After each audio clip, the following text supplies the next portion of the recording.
Good morning. Thanks for joining us and coming back for our third panel today.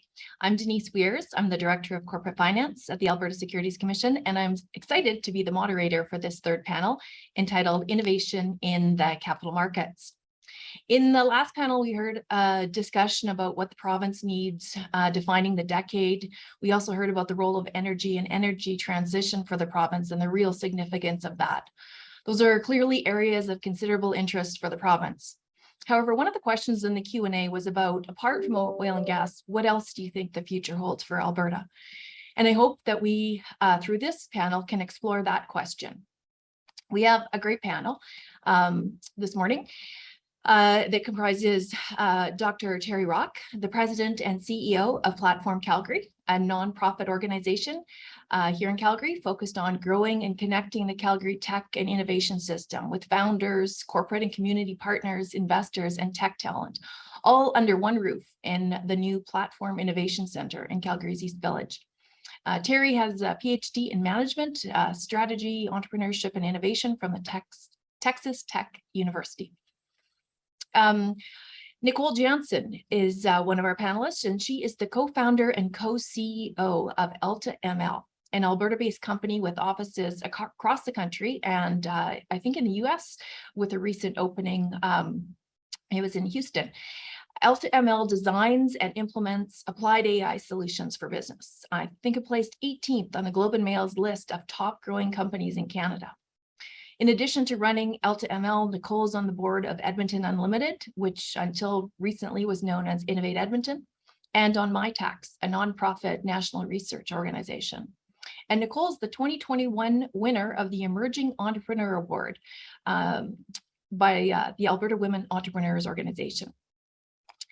And lastly, our two other panelists. The ASC has recently created a new cross-divisional team, the Innovation and Finance team, to strengthen and expand our innovation efforts. And I'm pleased to introduce to you the two talented new leaders of that team.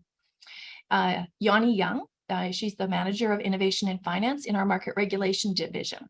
That's the division focused on dealers, advisors, exchanges, and other market intermediaries.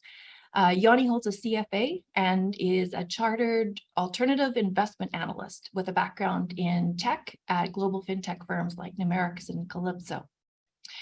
Tonya Fleming is our other Manager of Innovation and Finance, and she's in our Corporate Finance division, the division focused on issuers, businesses raising capital publicly or privately.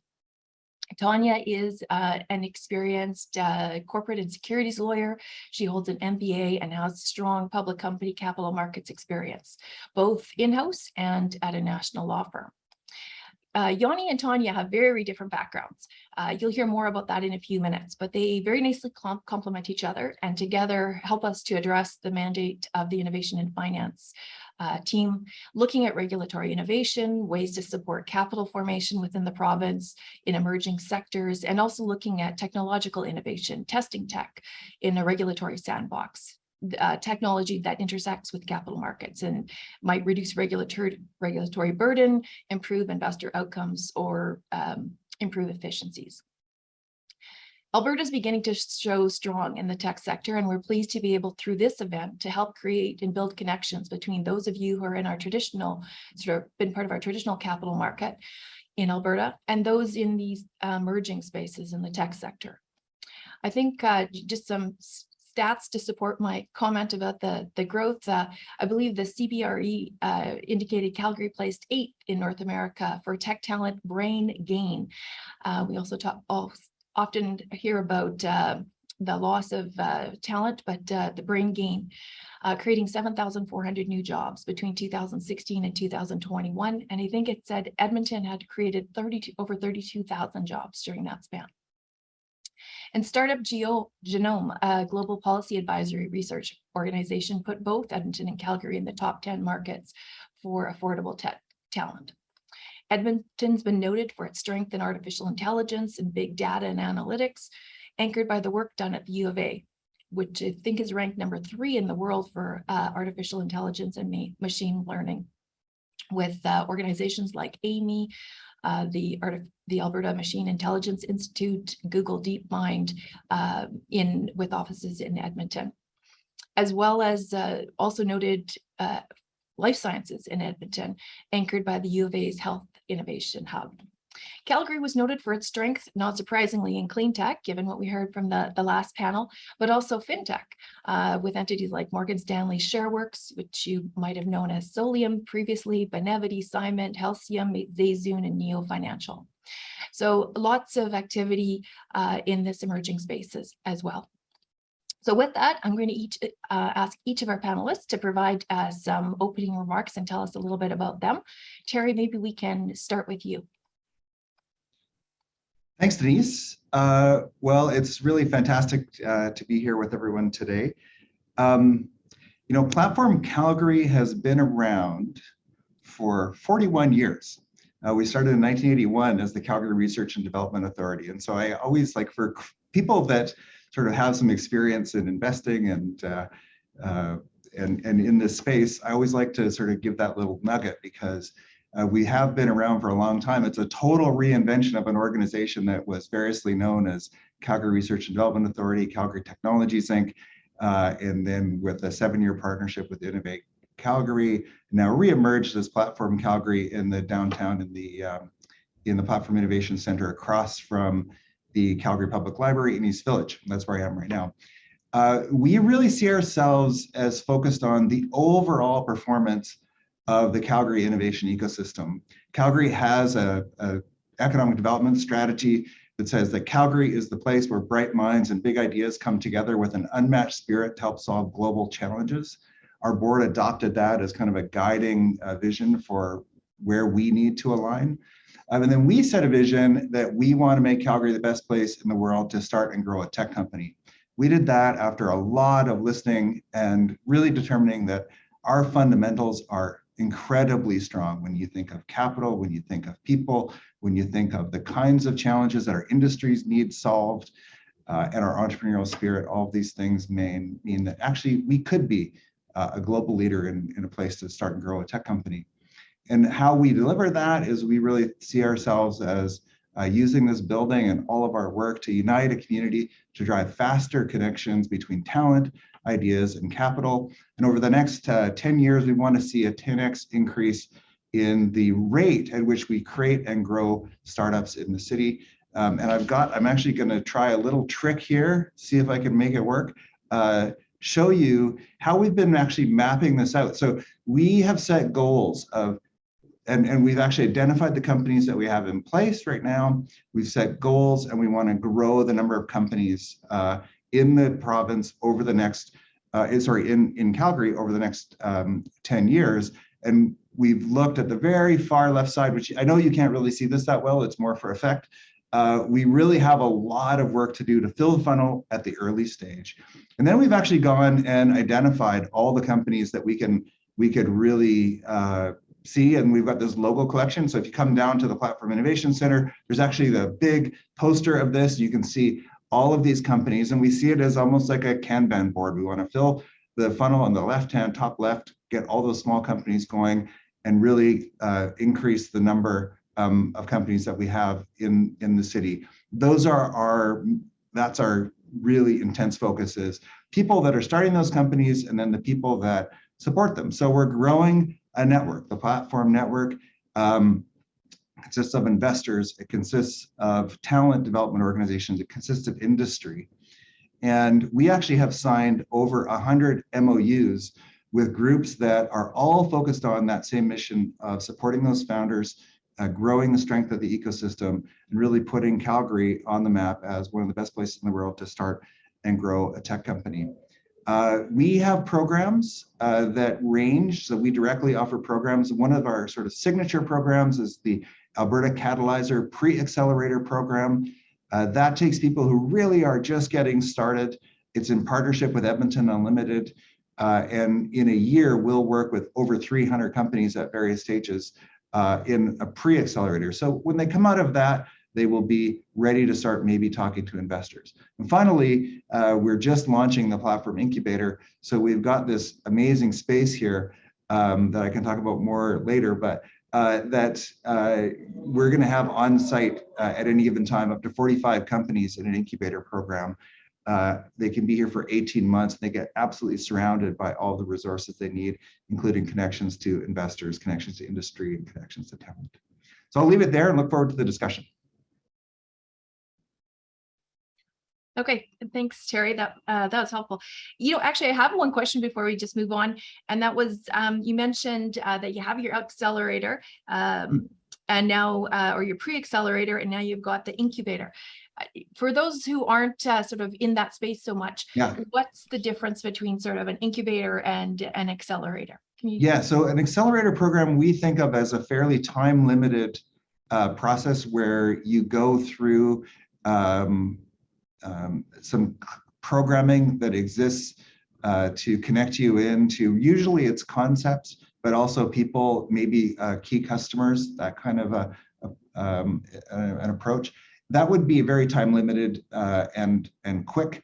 Some of them are as short as a month, some of them can be up to 3 months.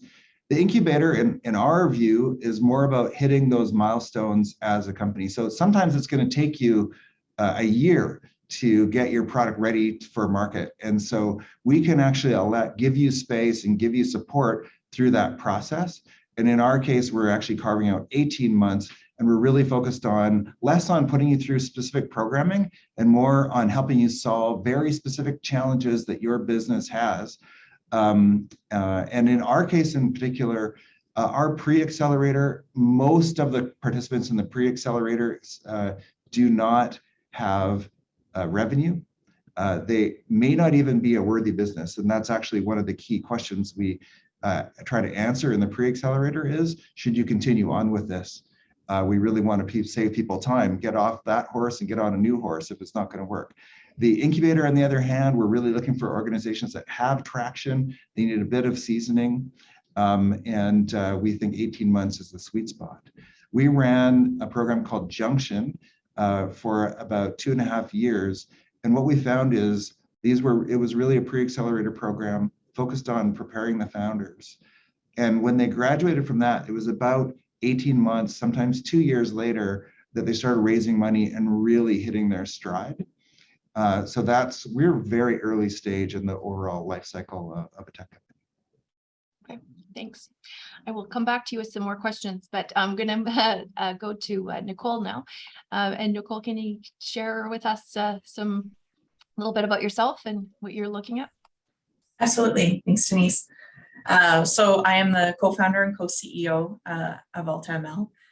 AltaML, we're Alberta-based, like Denise mentioned, and we have offices in Edmonton, Calgary, Toronto, and yes, very soon, Houston. Our team is about 130 people strong, and we're 4.5 years old. So our mission is to elevate human potential with applied AI. And in order to do that, we have two sides to our business. One side, we work with organizations to identify opportunities to use machine learning. In most cases, that creates competitive advantages for those organizations. And we kind of take those projects all the way from ideation through to integrated solution. And then the other side of the business, we're a venture builder. So we create and nurture new machine learning product companies in different verticals. One spinoff that we have that's probably of interest to this group is called Alpha Layer. We're building that in partnership with AIMCO. The focus of that spinoff is a platform product of risk management tools for institutional portfolio managers. So as you can imagine, when you're tackling AI problems, a fundamental aspect of our business is using responsible AI methods. So if you've ever heard me speak, you've heard me talk about that, because we spend a lot of time on that. It means ensuring models are free from bias and unfairness doesn't show up as the model is deployed, plus being transparent and accountable for the use of that technology. AltaML started by accident, kind of the way it goes when you're an entrepreneur. But my co-founder and I had a digital media company. We recognized that machine learning was going to disrupt our market. So we connected with the U of A, had no idea the strength of the AI program there and the incredible talent they were attracting. We were looking for an integrated solution into our business. the U of A and Amy works mostly in the research area. And so they weren't able to get us to where we needed to be. So we decided we would hire 4 data scientists. Well, we said 2, and then we couldn't pick. So we've hired 4 and said, please solve all of our problems and just get back to us when you're done. So turns out that doesn't work. But along the way, as we had conversations with other entrepreneurs, we identified that there was a gap in the market for helping organizations develop their AI and ML practices. And so that's how AltaML came to be. That is very interesting. So you didn't start from the tech sort of perspective. You needed help solving the challenge. So that's puts you in a well positioned to help others, I think. Artificial intelligence and machine learning. I know we're hearing more and more about that nowadays, but I think for some of us, it's still sounds a little bit like science fiction. Can you help, explain a little bit, what do we mean? What is artificial intelligence? What's machine learning?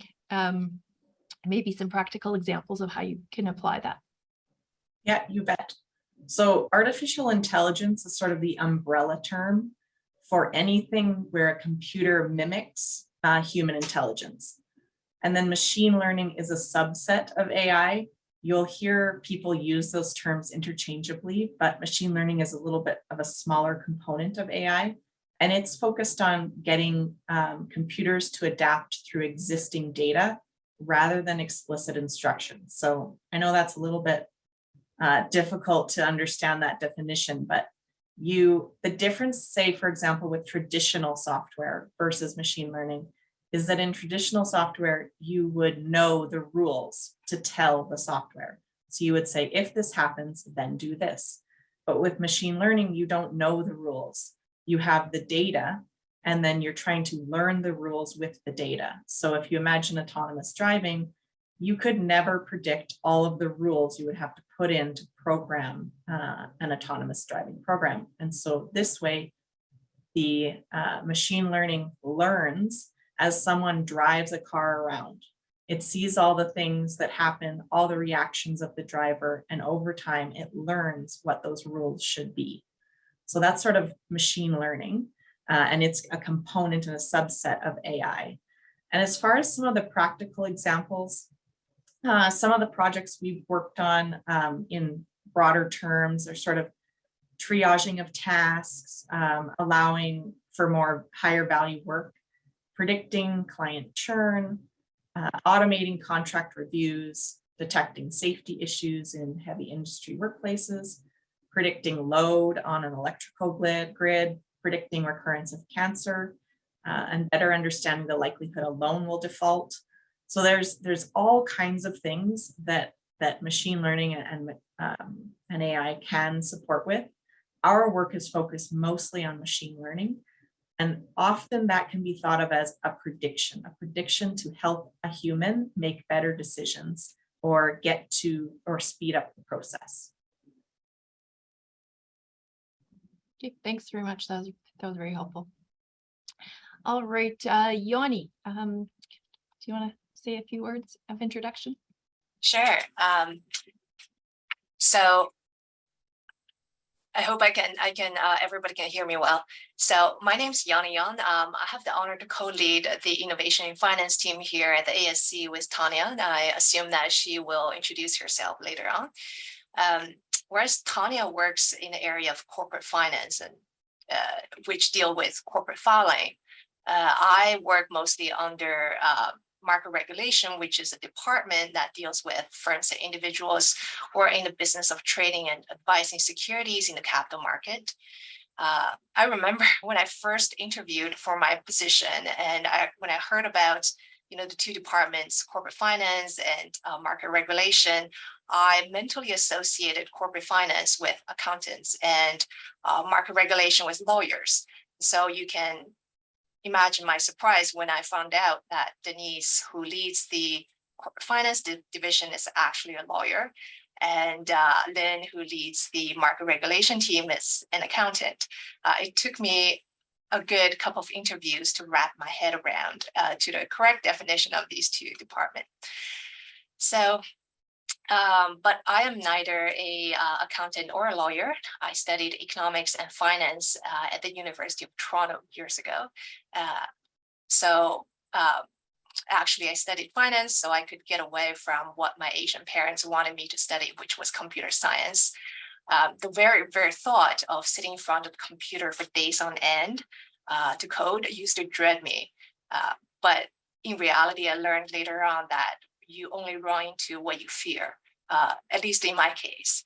So instead of sitting in front of a computer, I soon found myself after graduation that I had to sit in front of a stack of books for weeks to prepare for my CFA exam and then for my Kaya exam, which is CAI exam. I actually didn't pay for my Kaya fee, membership fee this year, so I cannot use that title. But I passed all the exams, I can declare that. Then eventually I found myself earning my bread in fintech by applying what I learned from finance to software creation for the capital markets in the capacity of product management and project management. I started my career delivering portfolio analytics at BlackRock. Then I went on to work for fixed income traders and trading solutions at TD Securities before moving back, or because I was in the States when I was working for BlackRock, I went back to the States again in 2013 or 14 to work for a fintech firm called Calypso in San Francisco, and then moved to New York and joined another fintech firm called Numerics. These firms back then were still very much a founder-driven firm. Before they later on sold their share to private equity shops. So I was very fortunate to have worked with so many amazing coders over the years. And on this job, I hope to continue to do so by collaborating with local technical talents and talents in general, not to only seek opportunities to create technical solutions and potentially apply AI ML to these solutions, but also to help to direct innovators and able entrepreneurs to the right resources so that they can have a clear path as to how to raise funds and grow their firm. So in the near future, the Innovation in Finance team will follow a phased approach to cater information to innovators through the ASC website as an initial step. This effort wouldn't be made possible without Denise and Tonya. So I'm very grateful to work with these two amazing lawyers, coming from a non-lawyer background myself, and I look forward to partnership opportunities with Nicole from AltaML, as well as Terry from Platform Calgary. Thanks, Yanny. You know, you have a very unique background, not our typical securities regulator background. What can you just speak a little bit? What made you decide that ASC and the securities regulator was what was of interest to you? Yeah, that's a great question, actually. So before I joined the ASC, I spent a decade creating tech solutions for the capital market. So naturally, I came in with an interest on the creative aspect of this opening, where I saw the potential of applying technologies such as AI and machine learning and arguably blockchain, we could say, to tackle some of the challenges that we face in the regulatory space. So one thought that I had was that, to make a solution relevant and scalable, we have to involve the end users, such as the beneficiaries of the product, in the design process, and put them at the same table with technologists. So I saw myself and my function from my past job as a bridge that bridges the coders and the end users of the product that we're creating. So I hope to continue to be that bridge in the future. You're right that I still pinch myself a little bit every morning, thinking about the potential bridges that we can build through the Innovation in Finance team and the possible impacts that we can make. Okay, thanks. Thanks very much. All right, Tonya, you're up next. Good morning. Thanks for the opportunity to participate in ASC Connect. My name is Tonya Fleming, and I lead the Innovation Finance Group on the corporate in the Corporate Finance Division at the ASC. And as Yanny mentioned, the Innovation Finance team is multi-divisional. So we have staff from both Corporate Finance, which is the group that regulates Alberta companies, as well as Market Regulation, the group that regulates firms and individuals that are in the business of trading and advising in securities. Denise asked me to give a little bit of background professionally and personally. So I'm a corporate lawyer, corporate and securities lawyer. I practiced in the Calgary office of a national firm with a focus really on three main areas of law: securities, merger and acquisition transactions, and corporate governance. I then moved into the energy industry, and I was vice president and general counsel of 3 TSX listed companies. All of the companies that I worked for were in fairly significant growth phases at the time.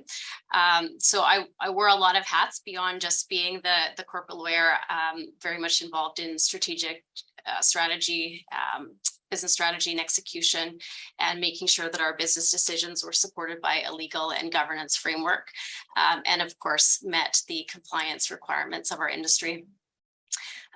Personally, I was born and raised in Alberta. I grew up in a farming community north of Calgary.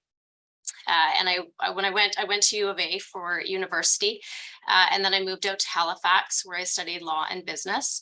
And I've found that combination of law and business over the course of my career to be so valuable. I've always tried to be practical and business focused in my legal practice. And I think that's also a fairly valuable attribute in a regulator. A bit more about the Innovation Finance group. So this grew out of what used to be called New Economy, and that was led by Denise, Weeres, our moderator. And the focus of New Economy was to support the efforts of the provincial government to diversify Alberta's economy and quarterback efforts to support emerging financial technology in the province. So Denise did a lot of work with tech entrepreneurs whose business intersected with securities law. So, things like crowdfunding, tech innovations for trading securities, using AI for investment decisions. Denise did also a lot of work in terms of industry consultation. And the ASC moved forward with a number of policy initiatives that really were designed to facilitate capital raising by smaller businesses. And one that I plan to talk a little bit more about today is our self-certified investor prospectus exemption. Also coming out of that industry consultation was a noted desire for the ASC to have a high level of engagement with market participants, particularly those in the technology space who were rapidly growing their businesses. And so this spring, the ASC formed the Innovation and Finance team. All of us are new to the organization, which creates some opportunities in that we just don't have the institutional knowledge that some other people here, but also some opportunities in that we bring new skills and new ideas and new energy to the organization. And I'll say that while we're all new, we're not just starting from scratch. We're picking up where Denise left off. And she really gave a great start to this initiative. She's been at the ASC a long time, and she's just an absolute expert in securities law. There's just very little that she doesn't know off the top of her head. So she's an amazing resource for us to have. I just wish that there was a technology solution or a reg tech solution that would download Denise's knowledge to me. That would be very helpful. We've split our efforts into 3 main pillars. So education and engagement is one, policy and research, and then technology and testing of innovative business ideas within what we call a regulatory sandbox. And because our mandate includes actively engaging with market participants, you will see us out and about at conferences and seminars, particularly those geared towards small businesses and the tech sector. We want to be accessible and to interact with entrepreneurs and founders in an easy and organic way, to start to build those relationships and be accessible and be a source of information. And, to the extent we can, we'll answer questions. And if we don't know, we'll follow up. But we are there. We are there as a resource. We'll very much try to take advantage of opportunities to collaborate with other organizations that provide resources to within that Alberta innovation and tech ecosystem. So there's always a lot going on at Platform Calgary. And I'm sure that Edmonton Unlimited is the same. Our first trip to Edmonton is actually next week. We're going for Startup Edmonton Week, and we'll be at a variety of events. So if you see us there, please reach out and say hi. One of the things that I enjoy most about this role is the opportunity to provide education about securities law. I'm a securities lawyer, and I'm also the daughter of 2 teachers. And I really love being able to translate complex information to something understandable. And securities law can be pretty complex, so it's a very good opportunity. We've talked about website content. One of the things that I'm really looking forward to doing is making some of our small business focused website a bit more reader friendly, easier to find, easier to understand. But there's so much on a website right now. So, to the extent that you're looking for it, there's a lot there. Yesterday, I saw an email go out and it was providing some instructions on how to do an exemptive relief application.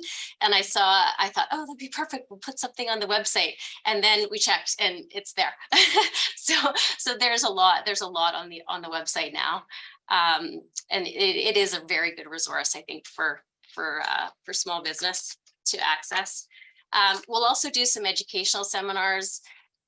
Some of those seminars will focus toward professionals who are advising smaller businesses, working through the nuances and complexities of some of the prospectus exemptions, or, again, how to do an exemptive relief application.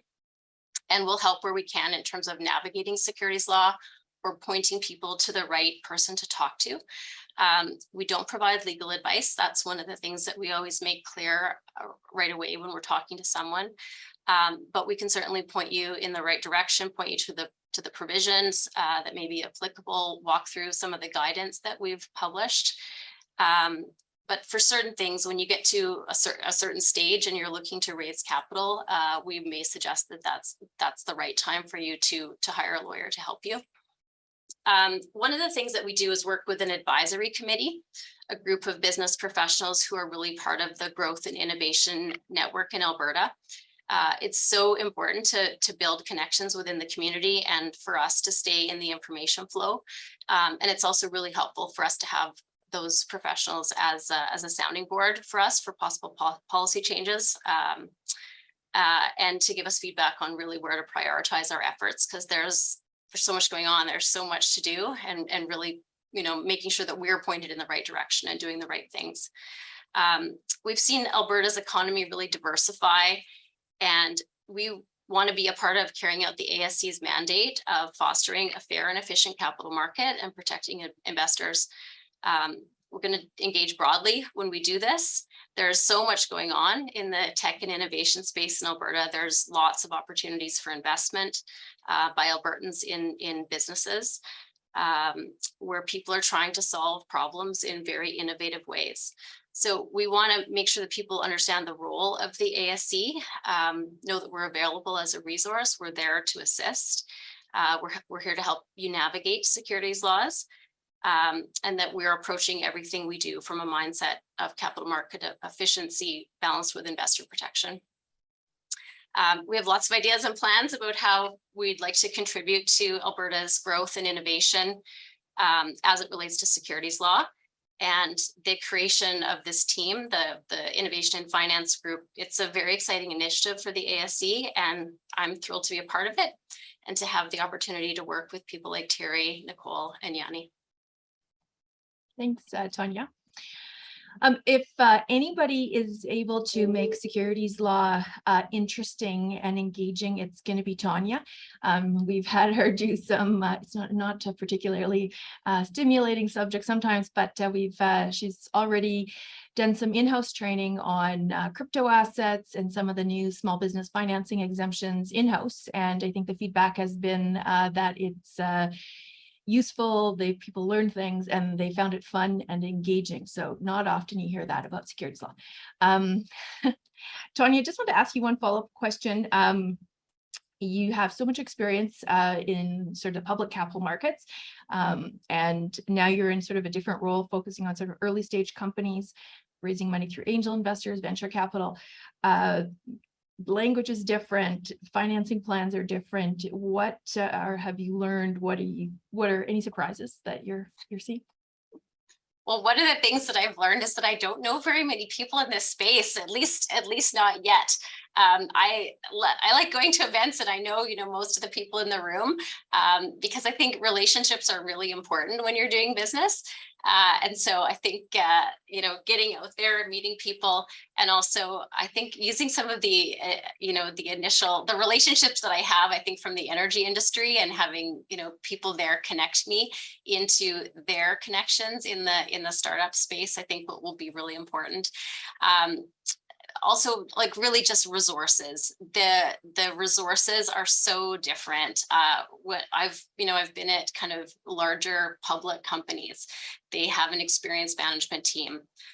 They have resources when they're looking to raise capital. They're using investment banks and hiring securities lawyers, and that all comes at a really significant cost. And that's the sort of thing where, it's hard when you are starting a company. Resources are tight. Sometimes you're funding it yourself until you're at a certain stage.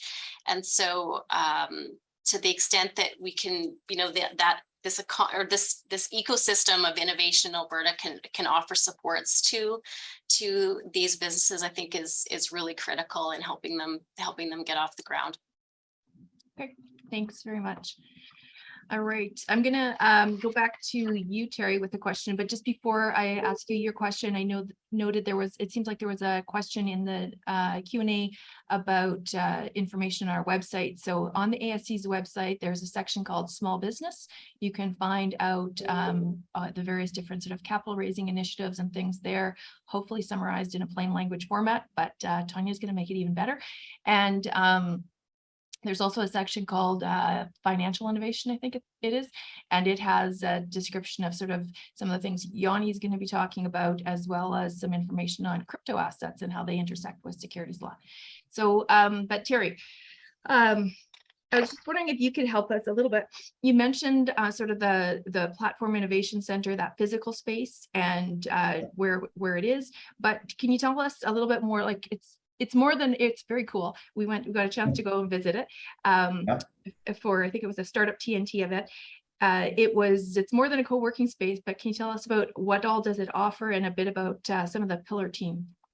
Yeah, okay. Well, I want to start by saying, just reflecting on how cool is it that we have an innovation finance part of our Securities Commission in the province.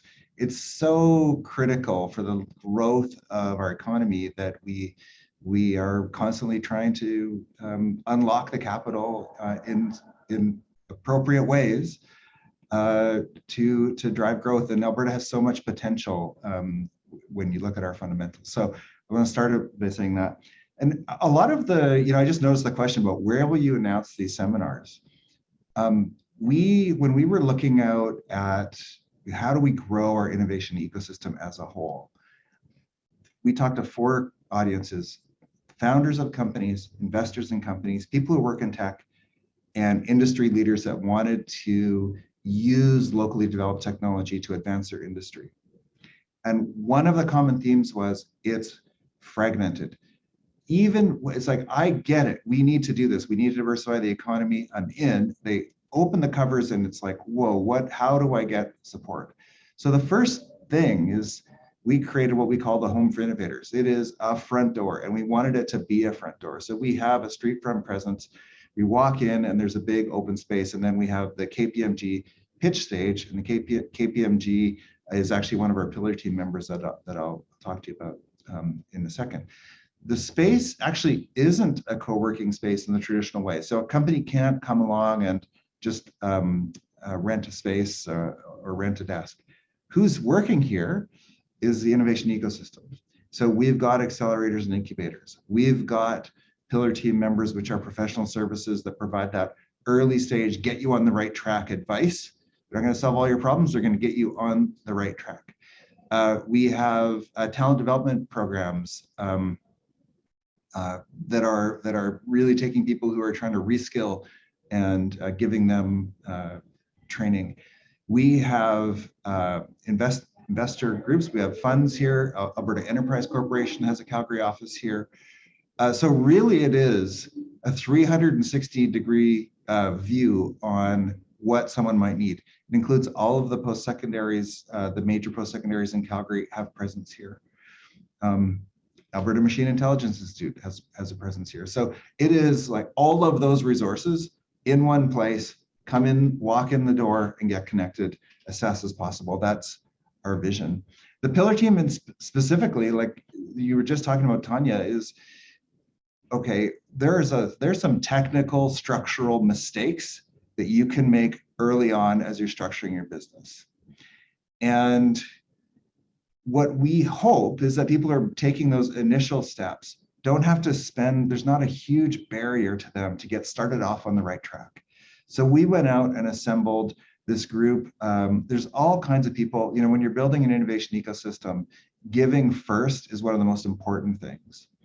And so before you can make, get as a professional service firm, before you can get a lot of billings out of a company, they actually have to have revenue. So what do you do with these pre-commercial situations? So we've got banking, legal, marketing, web development, accounting, and real estate support.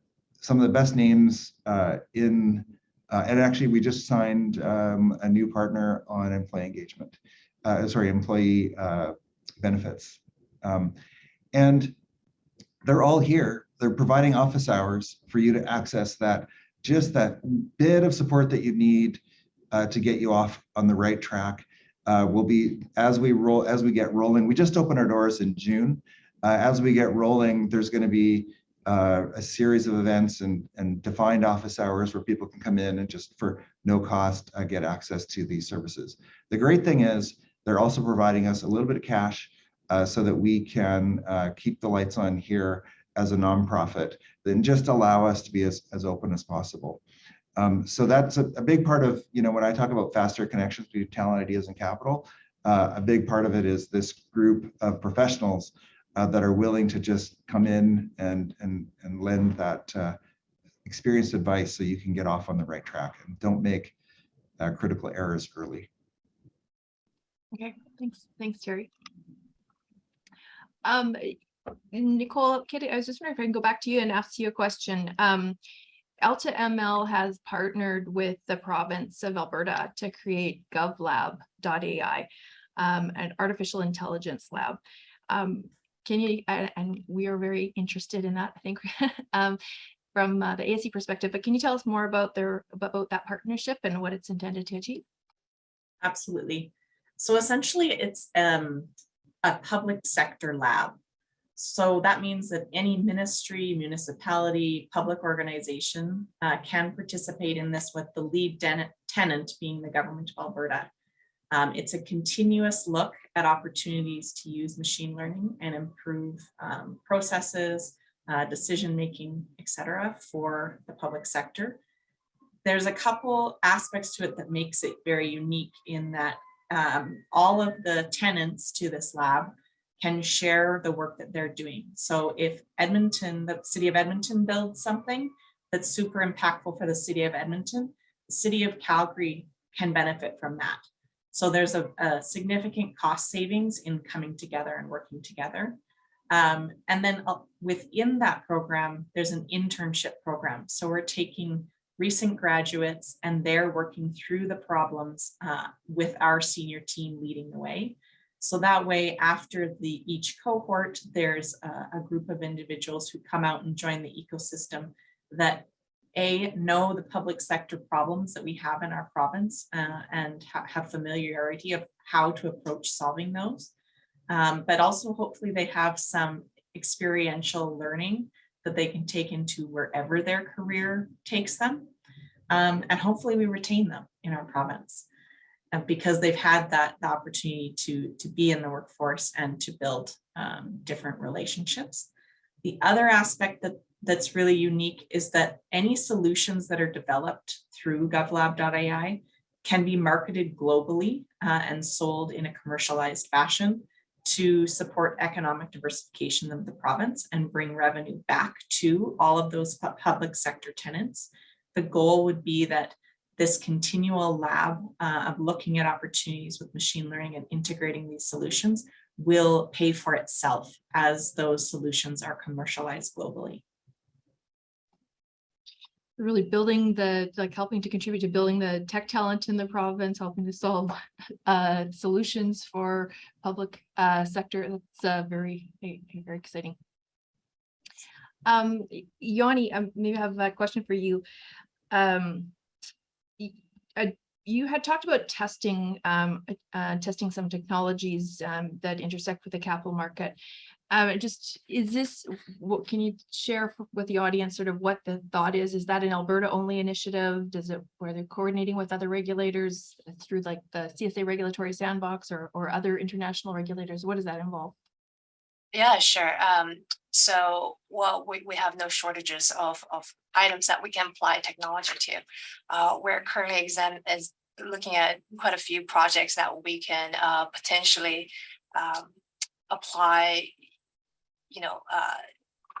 technology like the AltaML to at this moment. In terms of engagement, we're looking at varying scales of engagement. Some would be Alberta only, and some others may be conducted through the CSA sandbox or as a joint effort through an international organization like GFIN, which stands for Global Financial Innovation Network. So by tech testing or applying tech to some of the things that we may want to solve, it means to either prototype or adopt an existing solution that's already created and customize it to suit the problem statement. And the end goal is to add efficiency to both the market participants that are involved as well as regulatory bodies. So it's going to be multi-stakeholder sort of initiatives. Unlike the startup world, where allocation of time is skewed towards agile execution, here coordination among member jurisdictions for bigger projects can be challenging. Although we have no shortages of demanding projects, we want to make sure that for each project we take on, we have the right resources, the right execution roadmap, and a set of measurable deliverables.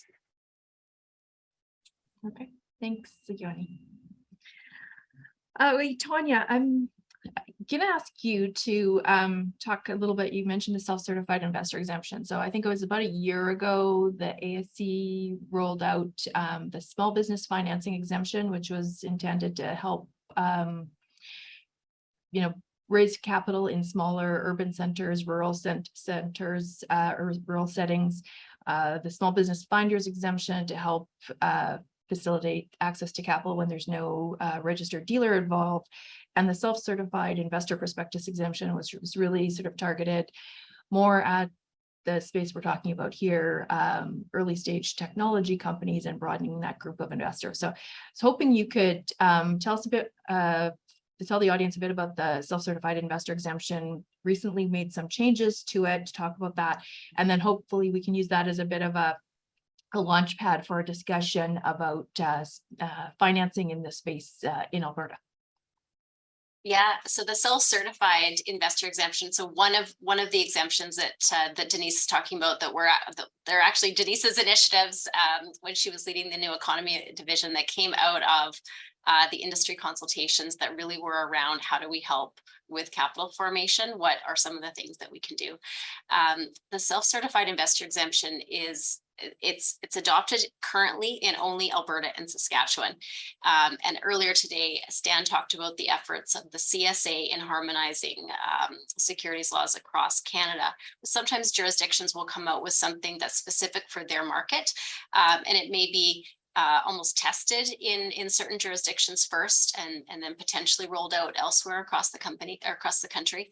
And this is an example of something that is implemented in Alberta and Saskatchewan. It's a complement to our accredited investor exemption, and as that relates to individuals, that exemption allows companies to accept capital from individuals who meet certain financial or net asset tests. And one of the things that we hear from small businesses or from young people that are involved in the tech sector is they want to participate in some of these private financings, and they're not currently able to. So they don't, those investments are only eligible, open to accredited investors, and they don't meet that criteria. But they want to participate. This exemption recognizes the educational experience of investors. So there's qualifying criteria, things such as like having a CFA, having an MBA, being a lawyer who specializes in securities or, corporate finance related areas. And it allows companies to raise money from those investors alongside an accredited investor. So this exemption requires the company to have some accredited investors as part of the financing, and allows other people who have educational criteria to invest along with them. Can you speak about the changes that were just made just recently to the exemption? Yeah, so actually quite recently we amended that exemption, and this comes out of responsiveness to market feedback. So again, you heard other people talk today about how important it is for us to listen in the market, what's happening, what people are looking for, where do we balance regulatory burden and investor protection. When people use that self-certified investor protection, there was a couple of things that they felt that, they were kind of friction points, and they weren't necessarily friction points that we had intended.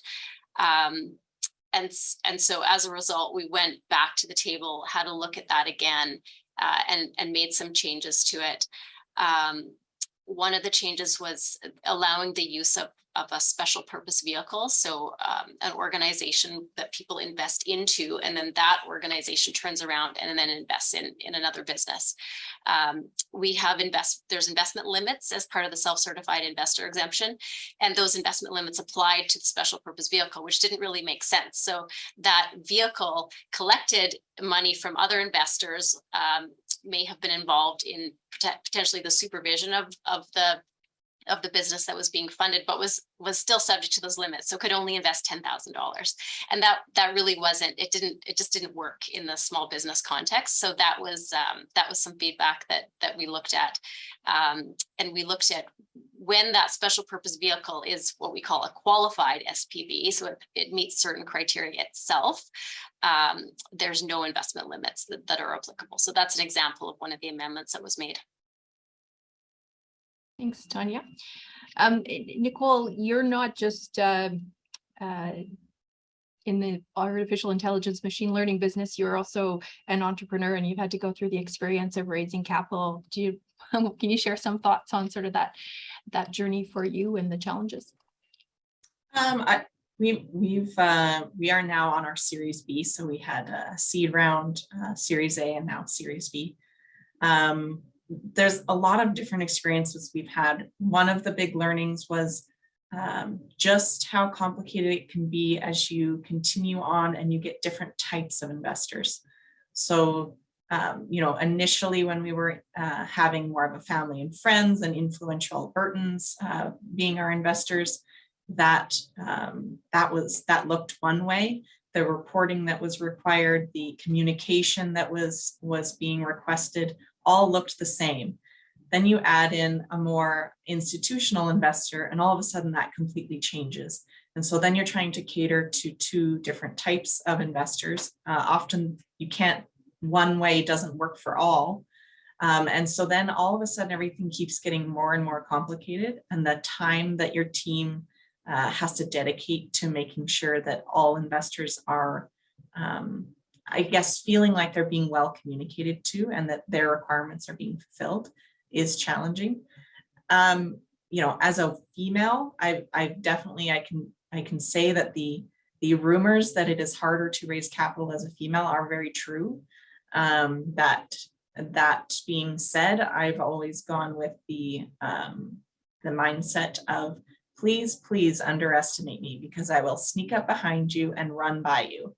So I use that strategy with that issue in the market. But, you know, I think really it is just about,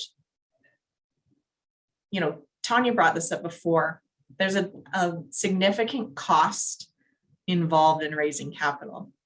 And when you are small, that is challenging to take on, because in most cases, the founder is the one out in the market raising the capital. And there is no team that is making this happen.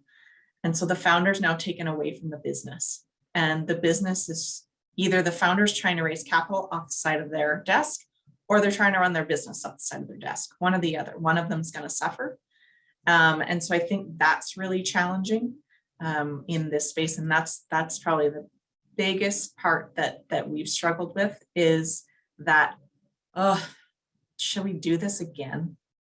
How much is this going to actually hurt our business because we spend the next 6 months not focusing on our business?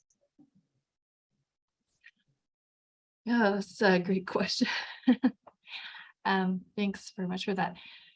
Yanny, you have some experience outside of Alberta from sort of your international experience. Can you add any color on how you see, you know, how Alberta compares to some of what you've seen elsewhere and how money's being raised here? Yeah, I think Alberta's got a lot of enthusiasm, a lot of willing entrepreneurs, and a great community. It kind of reminds me of, you know, the kind of environment that I've encountered down in the US. So, and that's, you know, part of the reason why I moved to Alberta. I grew up in Toronto. So that said, I do think that, you know, with so much capital in Alberta, transitioning out of traditional industries and into more novel industries like tech, the transition may take some time, so to speak. Whereas, you know, in California or Silicon Valley, there a lot of the VCs came from tech backgrounds, and they're very savvy with the technology. They're very in tune with culture, with history, with the economy, and then you know, they kind of, and they also have a lot of capital, so they're able to make a decision very quickly. I'm new to Alberta, and I look forward, you know, to seeing Alberta to be on par, hopefully, with Silicon Valley down the road. Thanks, Yanny. Terry, Platform Calgary is working on trying to address some of these challenges. Yeah. I think you've got efforts with family offices and otherwise. Can you talk about sort of some of the how you're going to fix some of these challenges? Yeah, well, I mean, if you think, like, I think that Yanny hit on it, is that, like, when we talk about trying to think about Silicon Valley and what's going on there, like what's actually happening, at some level there's an embeddedness of trust. So people just, they pattern match, they see sort of, they understand someone's network, and they can just move faster because there's a kind of level of trust embedded, and it's sort of, you start with that. So for sure, the end that we're going for is faster connections. Like, it's faster from I met a founder and what they're doing to I've got money in their business so they can get back to building the business, because I think that's the key thing. So, like, what are the things, where's the friction there? Part of it is discoverability. You know, is it well known who's out there raising and what their track record is and what the potential is and who else is already invested in them? So we've looked at those, like, our end is to move faster, to get more capital pointed at early stage tech, to get more opinions of what a good investment might be by bringing more diversity of perspective in. So some of the initiatives that we have underway are, one is, you mentioned our family office program. So in speaking with, this organization is nonprofit, we raised about $12.5 million to get the building off the ground and to put some seed capital in. And many of those dollars came from high net worth individuals in the Calgary region who are just invested in the success of the region. And as we got talking to them, they as we got out of the sort of exited tech founder space, which again, Yanny mentioned, like if you've been there and you've got a few cycles under your belt, you get it. But as we started getting into people who were like, no, actually, I think the future of Alberta needs to build from where we've been with oil and gas and energy and add tech as one of the ways that we generate prosperity. Those people did not have familiarity with this asset class of early stage tech. So they just asked us, can you help us learn who the people are, get around the table, understand the dynamics? And in the process, family offices are, they have a lot of respect for the history of the place. And they really think about the future for their family. So they started saying, well, maybe like our next generations can get involved. And so that's where our program came. And right now, I think we have 8 or 10, there's various levels of participation that are in. We have quarterly sessions with them. Every month, we bring a breakfast together with founders that are raising, and we bring early stage investors and just make connections between those founders and investors. And it's not, we know they're raising, and we're not actually, it's not a pitch for investment. It's just, you need to meet these people that are making really cool companies. The last thing, just down the hall from me right now, we're 2 days of work around the Digital Commerce Bank Calgary FinTech Award. It's the first award of its kind, I think, in Alberta, where we've got $310,000 in 2 prizes, one $250,000 prize and one $60,000 prize, going directly into non-dilutive, non-equity investments, just cash into these companies that are committed to building a fintech in Calgary. And so that is another kind of thing we've done. Is we had 46 applications. We shortlisted 24 in the first round, and now there's 11 finalists, and we'll give out $310,000 tomorrow afternoon.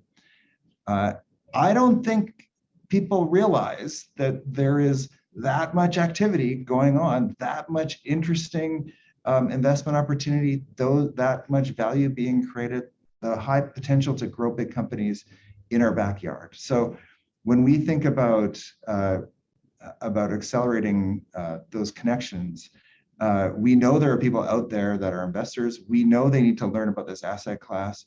We know that there's people that they can meet that are doing really interesting things. So that's a big part of our effort, is pulling that all together, raising the profile. Thanks. I guess there's a few parties that are trying to work on helping investors understand sort of the tech space. And I know like the National Angel Capital Organization has some training, and I think the 51 here in Calgary does. Is that something that you've encountered, Nicole? And I don't know, how do we help people who are used to? Can I jump in first, Denise? Just one of the key things about our approach is that we're trying to link people into those things as opposed to create our own versions of them. Wherever possible, we make a connection. Startup TNT, the 51, NACO are all in our MOU partner network. So that's gives you a little bit of a hint. I do think it's important. So sorry, over to Nicole. No, that's great. Yeah. So building on sort of what's already there, and okay, that's great. Yeah, exactly. Yeah, and Nicole, just was wondering how was that for you, or challenges in did you have challenges with educating investors, or did you find the tech investors? No, definitely still very much like Terry said, there's a lot of desire to invest in tech that we find in Alberta. But it's very slow to close a deal because there just needs to be a significant amount of education around it. You can make a real estate investment deal in this province very, very quickly. But getting investments in tech is challenging. I know I often hear other entrepreneurs say there's just nobody investing in tech in Alberta. And then I also hear investors saying there's nobody to invest in Alberta. So I know, in fact, there are people and family offices in Alberta that want to invest, and there are companies to invest in. There are plenty of both. But I agree with Terry, it's about making those connections, and that education piece is so key. And the work that all of the organizations that are focusing on education are doing is so, so important. One thing that Nicole had mentioned to me earlier was even just that education piece on the advisors. So with the small businesses, they maybe start working with one lawyer and then it's not a good fit, or whatever, and they change to another, and they spend a lot of time educating their legal advisor on what it is they're trying to do. Maybe it's a lawyer that doesn't have securities law experience, or is really like public company focused and hasn't worked in the exempt market. And so that's also part of building the network, is figuring out the advisors, because once you've gotten through the learning curve, then you're a lot more valuable. And so that's also part of the network, is figuring out who those advisors are that are practicing in this space. And for us at the Securities Commission, when we're working on education efforts, potentially focusing some of our efforts on advisors and working closely with lawyers that are advising in the small business sector. Yeah, can I jump in on that? I showed those slides about we call that our butterfly collection. It's a collection of logos of tech companies. And we've had a lot of investment advisors through, touring them through and talking to them. And we show them that. And their first reaction is, there's that many tech companies in Calgary? That's just Calgary. How come I didn't know about that before? And, it's the reality. The other reality is that where we can go is we can actually be triple that size, and that'll put us about on par with other jurisdictions. So the exciting part of all this is that once people get it, it's going to go really fast. That's why I think we're continuing to grow, even though the more established places are slowing down right now in this particular sort of time of the cycle. And I'll add to that a bit too. Like Tonya said, I had brought this topic up because not only is it difficult for the company raising to find the right advisors, sometimes you find you're educating your own advisors about how it's done in tech, which you feel a little bit odd doing so. You're hoping they're the expert, not you. But then you finally get them up to speed, and you go and you find an investor who isn't familiar with tech, and their advisors aren't familiar with tech. So then you're advising their advisors who are feeling quite skeptical about this, this company on the other side is telling them how they should do their job. And so I'm finding sometimes, we recently had this happen where an investor was interested. We had the conversation, the investor was ready to go. Everybody was online. We got the investors or the advisors involved, and it took 10 weeks for that to come together. When we were ready, the investor was ready. And we kept saying, when can we transfer the money? When can we transfer the money? And it was just constant questions. And, why is it like this? Why are we doing it this way? We were on constant phone calls, trying to give information to the advisors to help them understand. So this is a big issue in the province. And if we can kind of get more specialized advisors, growing these skills in the province, that would be really important. Well, Tonya and Yanny, you have something you can do in that space. Is there anything else, I guess, that that we need to do? So we talked about it, amplifying sort of some of the work already that's being done to help educate the investors and get them more comfortable with the space, helping the advisors understand the space. Any thoughts on other things that we need to be focused on here? I also like Terry's comment about helping businesses fail fast. Because sometimes an initial conversation with someone, they're telling you about their super cool, innovative business idea. And I'll use the crypto as the example. They're using crypto to just get around all these like pesky securities laws. So, you can't do this when you issue shares, but we'll just do it using crypto. No, you can't. So some early conversations sometimes help people understand that what they're proposing, they would need to be registered with the Securities Commission, or they need a prospectus exemption to do what they're doing. And that may in and of itself cause them to think, do I really, maybe I don't want to do this, or they might want to shift, or they start engaging with us and start the registration process. Okay. All right, we have, I don't know if anyone wanted to jump in with anything else. We have a couple questions in the Q&A here. Tonya, this one is for you, just the investment limits on the self-certified investor exemption. Yeah, so it's basically for a self-certified investor, so someone who meets the qualifying criteria. It's $10,000 in any one business and up to $30,000 annually. So you can do put 10,000 into 3 businesses, or split your 30,000 up as you want.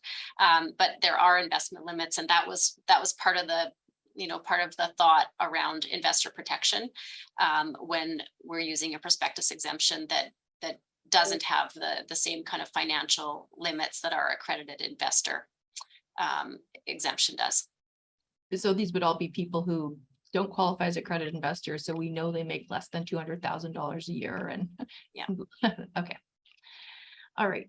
Let me see here. This is actually this was one I have for you, Nicole. Our last panel, there was lots of discussion about ESG and greenhouse gas emissions, and wanted to just follow up with you on that. And is there a role that AI can play in facilitating the reporting and monitoring of emissions? Absolutely. And I think it can go even beyond the reporting. So tech is a horizontal enabler. Machine learning is a horizontal enabler. It can help any traditional industry. So that's not really even debatable, but it's when you're looking at GHG, some of the things that we've worked on are things like, can you predict when you might want to shut off a particular generator? Maybe you have multiple generators and you don't at certain points need all of them. It creates a savings in fuel costs and obviously then reduced carbon taxes, and then you reduce your emissions. There's also predictive maintenance type of models that allow you to identify, when you might need to maintain some of your assets to allow them to run at their peak efficiency. So there's lots of different ways, not just the reporting and monitoring, where we can really focus on reducing those GHG emissions. Yeah, thanks. Let's see here. Yanny, I was just wondering, in the AI context, Nicole's spoken about various industries. She talked about AIMCO, working with them. Are you seeing anything sort of in the AI space in the securities industry, and any particular opportunities or challenges that come to mind? Yeah, sure.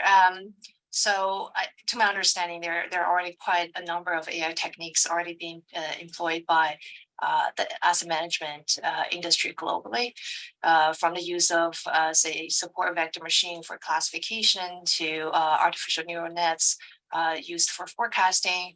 So there are, multiple departments that can benefit from AI, from trading, asset allocation, risk management, operational management. They can all leverage on data and machine learning and arguably AI as well. to further automate, to gain insights, so to speak, on their existing operation.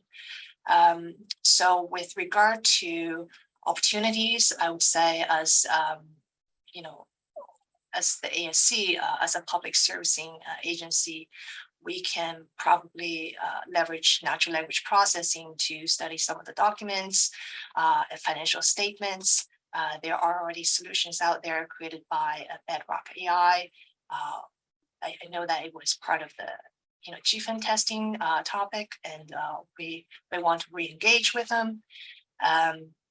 So there's definitely a lot of opportunities out there in terms of potential challenges. I would say, finding the right talent with deep financial, legal, and technical knowledge all in one, it can be challenging. So that domain expertise, we probably going forward need to partner with local talents to explore solutions more. And another challenge that I see is sourcing quality data.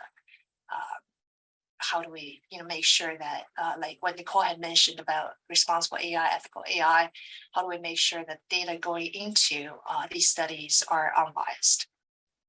So that's also another challenge. So we're looking forward to work with the community to solve some of these challenges going forward. Thanks, Yanny. Okay. Sorry, the questions are kind of all over the place here.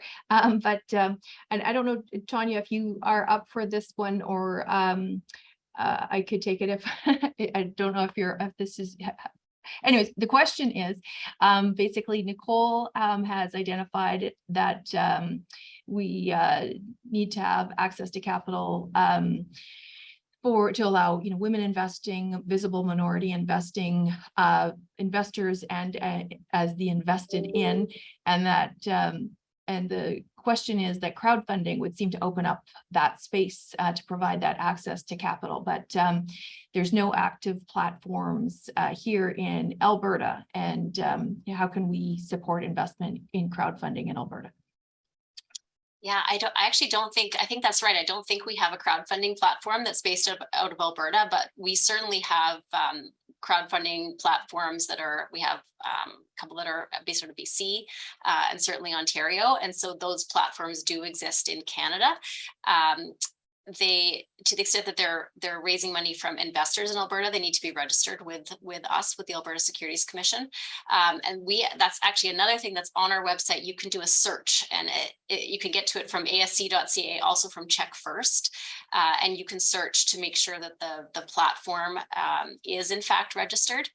And you should, because Cynthia mentioned this earlier when she was talking about some of the issues that enforcement has. And one of those issues is web-based platforms that are, they look legit. They look like they're, you're putting your credit card information in and you're providing money to this really cool business that you want to support, but they're not real and they're not registered. So take that step before you decide to invest in what looks like a really cool business via a crowdfunding platform. And just sort of to supplement that, so when we adopted National Instrument 45110, the startup crowdfunding instrument across the country, it provides two options. You can be a registered portal, or you can operate under an exemption from registration, but it's not sort of a free-for-all. There's a bunch of conditions you have to meet. As Tonya mentioned, I think the only registered, none of them are headquartered in Alberta. The only registered portal, I believe, is Front Funder, but although it's not headquartered here, it's available to anyone trying to do a crowdfunding offering in Alberta. And if you look on our website under in the small business section under common capital raising exemptions and the startup crowdfunding regime, it lists all of the portals that are currently allowed to operate in Alberta as an unregistered portal. So there's a Vested Technology, Crowdco, Wayblaze, and Liquid Crowd.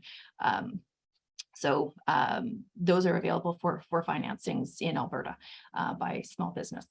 Can I throw something in on that? I think when I think about crowdfunding, I think we automatically think about the technology side of it, like it just enables small investors to kind of aggregate and get behind something. And I'm just going to go back to where I was starting from, which is, we have an opportunity right now to create the crowd part, where people really get to know the innovators that are creating the companies that are going to grow our economy in the long run. And it's so much easier if you've ever been hit up by somebody trying to raise money through a crowdfunding initiative, if you know the people and you sort of feel like it's connected in somehow to something bigger, then that project is going to be so much more successful. So sort of all together part of this effort to expand our economy and innovate around finance and how we do it, let's not forget the connection side of it and the social side of it, and they get to know and trust each other, a part of it that is so important, so that you don't fall for the scam website, because you're actually part of a community that's supporting each other. Good comments. Well, it looks like we are at our time. So that went way faster than I was expecting. Had like 10 more questions for each of you. I never got to ask you, but just thank you to all of you for your contributions. Really appreciate it. I think that was a good conversation. For those who have put in questions in the Q&A that we didn't get to, we will try to respond to those offline. So thank you to everyone. Have a great day. I'm going to turn it over now to Stan Magidson, our Chair and CEO, who has some final remarks to wrap up the day for us. Well, thank you, Denise, Terry, Nicole, Tonya, and Yanny. That was such a thought-provoking conversation. As I would suggest, I think all of the panel conversations have been today.